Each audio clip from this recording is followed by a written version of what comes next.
آج بھی ہو براہیم کا ایمان پیدا، آگ کر سکتی ہے انداز گلستاں پیدا، آج بھی وہ موجود ہے وعدے فضائے بدر پیدا کر، فرشتے تیری نصرت کو اتر سکتے ہیں گدوں سے، کتار اندر کتار اب۔ تو جب ایسے جذبے کے ساتھ کوئی میدان میں نکل آتا ہے اس کا سچا عاشق بن کے، تو پھر وہ تنہا نہیں چھوڑتا۔ ان الذین قالوا ربنا اللہ ثم استقاموا تتنزل علیہم الملائکہ۔ دیکھیں نا غزوہ بدر میں جب سرکار نے کہا دعائیں مانگی، کہا مولا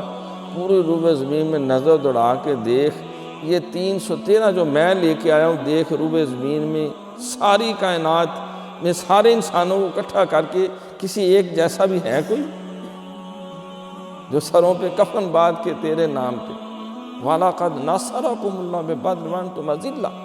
سارے آگے ہیں۔ سونیا سب کچھ فدا کرنے کے لیے تیرا نبی بھی، ابو بکر بھی آ گیا، عمر بھی آ گیا، علی بھی آ گیا، سارے عشرہ مبشرہ آ گئے،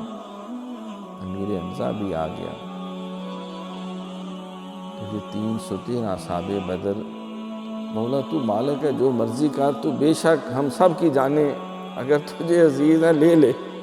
لیکن تیرا نبی ایک عرض یہ کرتا ہے کہ اگر کفار نے ان کو جہاں سے محو کر ڈالا، آج